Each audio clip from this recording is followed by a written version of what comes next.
क्या होता है ये एग्जाम, क्या होता है इसमें सिलेबस, क्या मार्किंग स्कीम होती है। इस एग्जाम में 5 सेक्शन से आपको क्वेश्चंस पूछे जाते हैं। ये जो पेपर है ये आपका पैसेज बेस्ड होता है, comprehension based. Weightage of each section की बात करें, जहां पर आपने लॉ को अप्लाई करते हुए लॉजिकल रीजनिंग के पैसेजेस और इंग्लिश को अप्लाई करते हुए अपने आंसर्स को सेलेक्ट करना होता है। इस पेपर को करते टाइम आपका 2 एरियाज में स्ट्रॉन्ग होल्ड होना जरूरी है। जो भी एस्पिरेंट्स क्लैट 2026 को टारगेट कर रहे हैं और एप्रीहेंसिव हैं कि क्या होता है ये एग्जाम, क्या होता है इसमें सिलेबस, क्या मार्किंग स्कीम होती है, किस टाइप से क्वेश्चन पैटर्न्स आते हैं, ये सब कुछ हम लोग जानेंगे आज इस वीडियो में। क्लैट 2026 का जो पेपर है वो आपका नेक्स्ट ईयर दिसंबर में होने वाला है। जो भी एस्पिरेंट्स इस टाइम पे क्लास 11th में हैं या जो ऑलरेडी क्लास 12th में हैं लेकिन वो ड्रॉप ईयर लेके अगले साल दिसंबर में क्लैट को टारगेट करना चाहते हैं, तो this exam is for you. इस एग्जाम में 5 सेक्शन से आपको क्वेश्चंस पूछे जाते हैं, जिन सेक्शंस के नाम है GK, current affairs, maths, legal reasoning, logical reasoning and English section. अगर आप पेपर पैटर्न की बात करें, प्रीवियस ईयर के क्वेश्चन पेपर्स आपको देखना बहुत जरूरी है। वो देखने के बाद आपको पता चलेगा कि ये जो पेपर है ये आपका पैसेज बेस्ड होता है, कॉम्प्रिहेंशन बेस्ड। तो यहाँ पर आपको जितने भी सेक्शंस हैं वहां पर पैसेजेस होते हैं जिनकी जो लेंथ होती है अप्रोक्सीमेटली वेरी करती है 200 से 350 वर्ड्स के बीच में। पैसेज के ऊपर बेस्ड आपको क्वेश्चंस पुट अप किए जाते हैं, फैक्चुअल स्टोरी बेस्ड, जहां पर आपने लॉ को अप्लाई करते हुए लॉजिकल रीजनिंग के पैसेजेस और इंग्लिश को अप्लाई करते हुए अपने आंसर्स को सेलेक्ट करना होता है।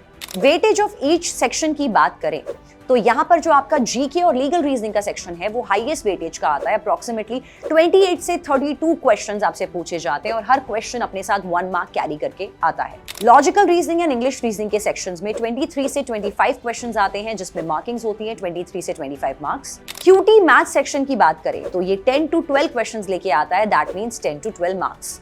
तो इस तरह से पूरे पेपर में टोटल 120 क्वेश्चंस आपसे पूछे जाते हैं फॉर 120 मार्क्स। यहाँ पर आपको 2 घंटे दैट इज 2 आवर्स अलॉटेड होते हैं पेपर को सॉल्व करने में। तो एक आइडियल स्पीड जो इस एग्जाम के लिए आपको ग्रास्प करने की जरूरत है, अपनी तैयारी में शामिल करने की जरूरत है, that is the speed and accuracy. 1 minute पर क्वेश्चन की स्पीड पर आपको लेके आना होता है अपनी रेगुलर रिगरस मॉक प्रैक्टिस से। इस पेपर को करते टाइम आपका 2 एरियाज में स्ट्रॉन्ग होल्ड होना जरूरी है।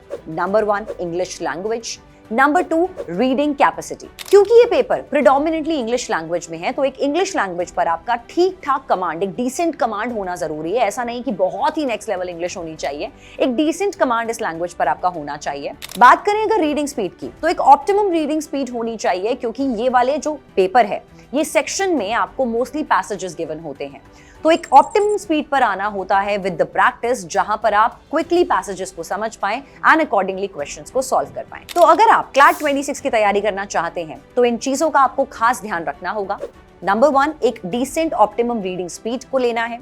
इस चीज को आप कर सकते हैं with a thorough and daily basis reading of the newspapers के थ्रू मैथ्स का सेक्शन छोड़ के आपके चारों सेक्शन सॉर्ट आउट होते हैं। अगर आप न्यूज़पेपर्स के एडिटोरियल पर फोकस करते हैं तो आपका इंग्लिश सेक्शन और लॉजिकल रीजनिंग का सेक्शन स्ट्रांग होगा।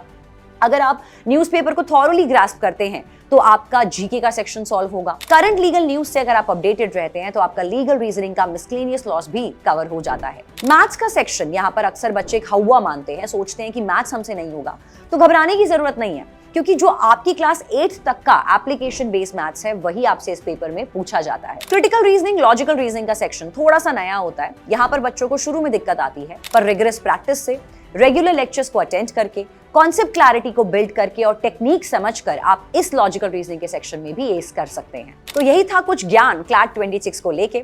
अगर आप अपना मन बना चुके हैं और क्लैट 26 के एग्जाम को टारगेट करना चाहते हैं और ये सोच रहे हैं कि कहां से अपनी जर्नी को शुरू करना है, तो PW के क्लैट जेनिथ 2.0 2026 बैच को आप ज्वाइन कर सकते हैं।